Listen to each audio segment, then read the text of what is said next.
Live camera right The now. entire time we were just under the impression that we were continuing our year lease when in reality we were actually on a month-to-month. A Boise State student studying for finals is told by his landlord he has to vacate his rental home in 30 days.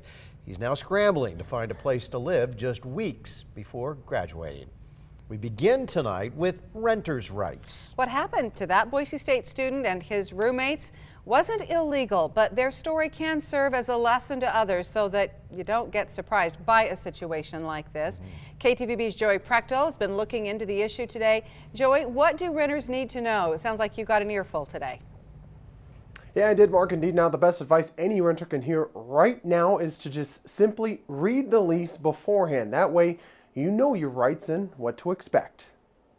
Meet Joe Goody and Max Falore. As of Tuesday, they were roommates, but not anymore after they both received a 30-day notice to leave this house.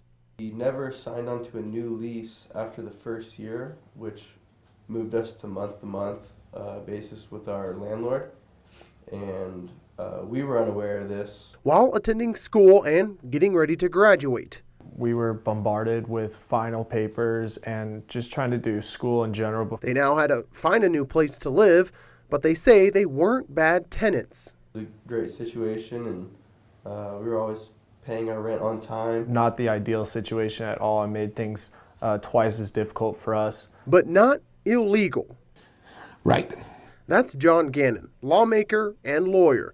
The 30-day notice wasn't breaking the law because Joe and Max were on a month-to-month lease, but they were unaware. We just assumed we were going to go another year with our lease, so it really caught us at surprise. But it was in their lease, so while not illegal, just very bad timing. Any change to this 30-day notice would have to come from either lawmakers at the state level or city council. The 30 days isn't working in an emergency situation. It's possible that could be expanded. There's an emergency extending the termination notice period to 60 days by statute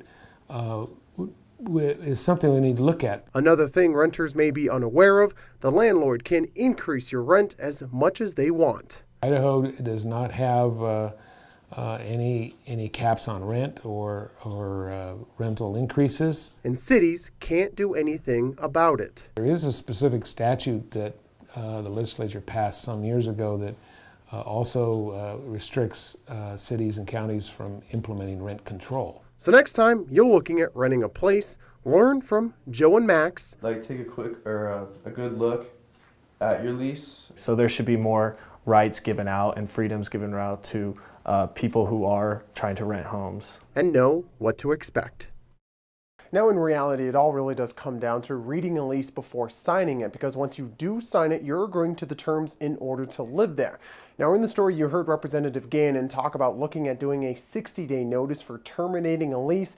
He says the main problem in Boise is the low vacancy rate, adding that 30 days isn't a long enough time to allow someone to find a new place to live. Now, some other aspects that would need to be addressed by lawmakers are regulating the application fees and how much would a renter be charged for that, and repealing that statute mentioned that doesn't allow cities to place their own rent control when needed. Mark and Dee, back to you. And Joey, you mentioned to me that you did try to contact the landlord. Did you get any response?